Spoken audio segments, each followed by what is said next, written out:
This is squash vine borer damage.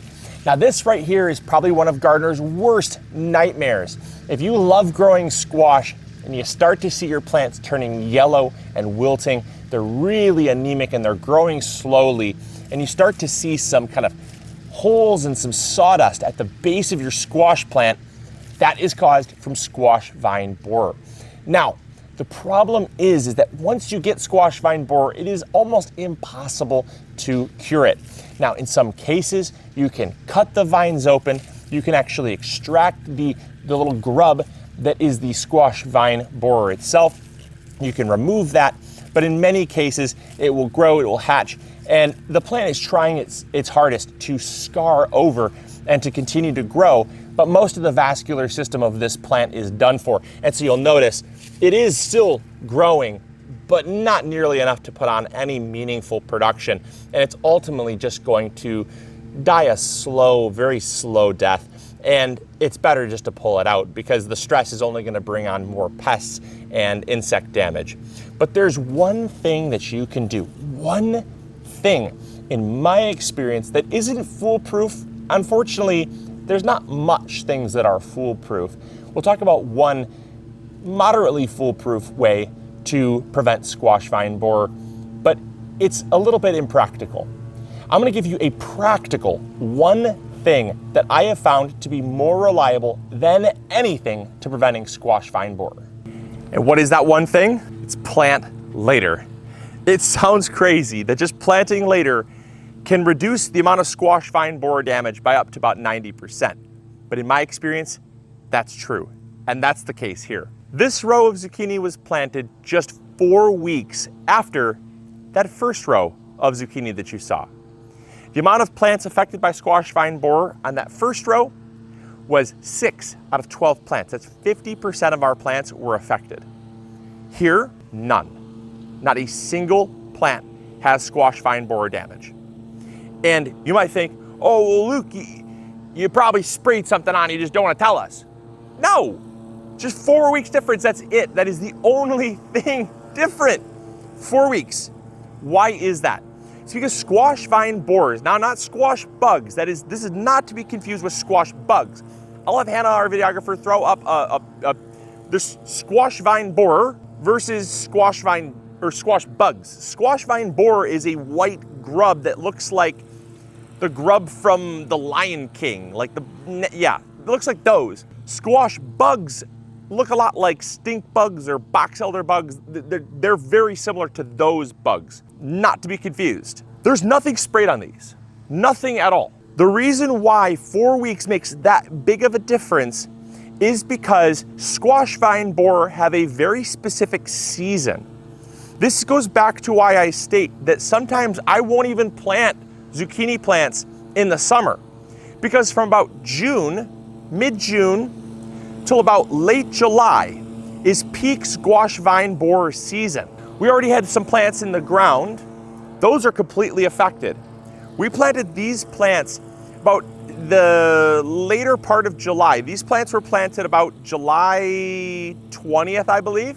And these plants are already so far above and beyond what those plants were planted in June. And that's because these are not affected by squash vine borer. They're not stressed with pests. And the season for squash vine borer is basically over. You have essentially that 1 month window where they are at their peak population, right? Their peak reproduction cycle. After that, they go off, they go dormant, and they sit and they wait for the next season. They essentially wait to restart the cycle next year.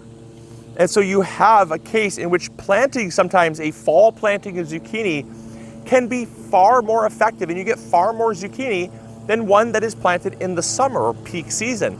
So we'll plant out a spring planting of zucchini, knowing full well that we'll get some zucchini, but not a lot. And then we'll plant about 4 to 5 weeks after that first planting. Once we get that first planting and we wait out 4 to 5 weeks, we throw in the next harvest, the next crop of zucchini, and these are just starting to flower. We are almost into September. These are barely starting to flower right now. We have our first teeny tiny little zucchinis forming on these plants, and that was done with intention by waiting. Now you could spray them down with BT. Some people will inject the stems with BT. Some people will wait and cut the stems open and extract the squash vine borer. Some people they'll put an insecticide that's systemic and goes throughout the plant and essentially poisons the plant. And then what are you eating, right? What are you actually eating? If you're eating something systemic, the bugs don't want to eat it. Why do you want to eat it? There is literally not a single thing on these plants except for a time difference.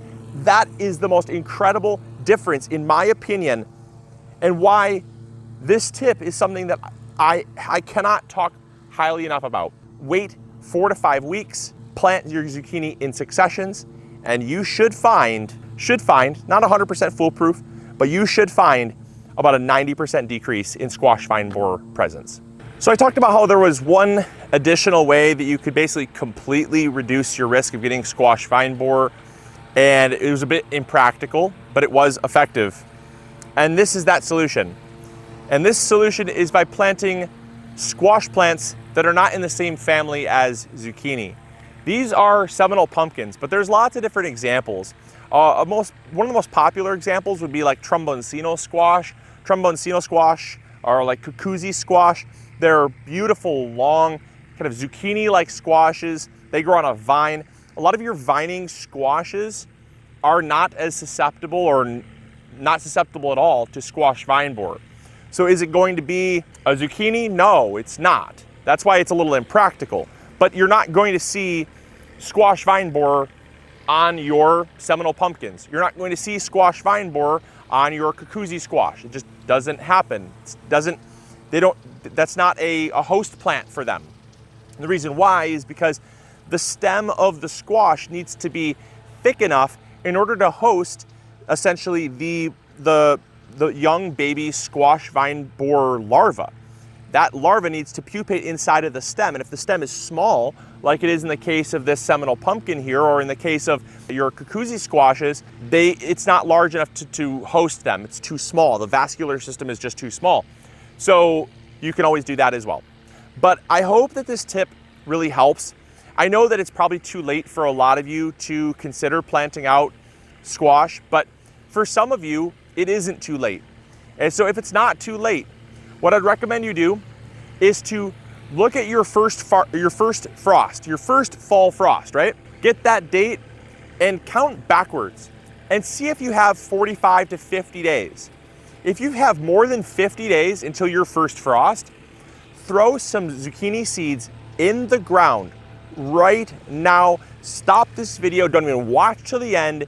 Get some zucchini seeds in the ground, and you should have enough time to get even a modest harvest. In fact, what we're planning on doing is pulling out that row of very sickly, infected plants that have been plagued with the squash vine borer. We're going to be pulling those out after this video, and we're going to be seeding in some fall zucchini, because right now it is not quite September.